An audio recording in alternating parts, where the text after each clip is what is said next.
नमस्कार मंडळी, मी वर्षा तुमचं माझ्या यूट्यूब चॅनलवरती खूप खूप स्वागत करते।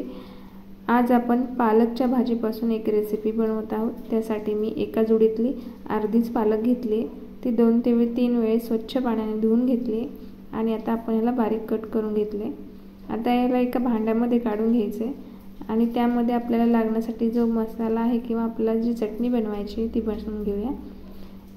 मी खलबत्त्यामध्ये 1 चम्मच जिरं, त्यानंतर 7 ते 8 मिरच्या, तुम्ही तिखट तुमच्या आवडीनुसार ठेवा आणि थोडंसं मीठ घातले। आता तुम्हाला हवा असल्यास तुम्ही ह्याच्यामध्ये लसूण पण घालू शकता। आता हे बारीक कट करून घ्यायचे। तुम्ही हवा असल्यास मिक्सरलाही घेऊ शकता, पण वाटल्यामुळे ह्याची चव आणखीनच छान लागते। त्यानंतर एक मीडियम साईजचा कांदा मी बारीक कट करून घेतला आणि भरपूर अशी कोथिंबीर। आता आपण ह्यामध्ये 1 वाटी भरून बेसन पीठ घालणार आहोत आणि अर्धा वाटी तांदळाचं पीठ घालायचे। त्यानंतर आपल्याला 1 चम्मच ओवा, थोडेसे जिरे, कारण जिरे आपण अगोदर पण घातलेला आहे। त्यानंतर चवीनुसार मीठ आणि आपण जो मगाशी ठेचा म्हणूया जे बनवला तो ह्यामध्ये घालणार आहोत आणि आता हे सर्व हाताच्या साहाय्याने आपल्याला मळून घ्यायचे।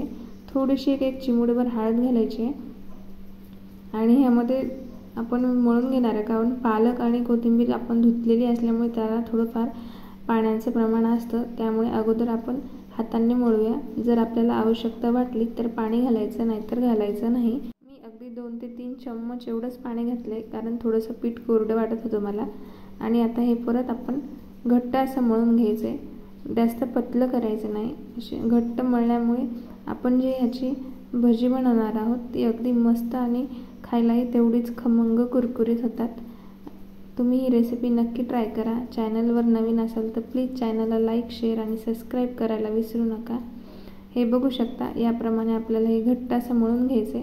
एक 2 ते 3 मिनिटं मळल्यानंतर आपण आता याची भजी छान करून घेऊया। हे बघू शकता आपल्याला घट्ट असं झाले। मी एका साईडला तेल अगोदरच गरम करायला ठेवलं होतं आणि आता आपण ह्याच्यामध्ये ही भजी सोडून घेऊया। तुम्हाला हवा तेवढे छोटी किंवा मोठी तुम्ही घालू शकता। ही खायलाही कुरकुरीत आणि मुलं अशी भाजी खात नाहीत, त्यावेळेस अशी भजी वगैरे केली तर ते आवडीने खातात आणि खायलाही खूप मस्त टेस्टी लागतात।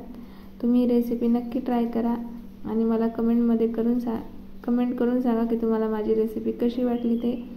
हे बघू शकता आपली भजी किती छान आणि मस्त झालेली आहे। व्हिडिओ बघितल्याबद्दल धन्यवाद।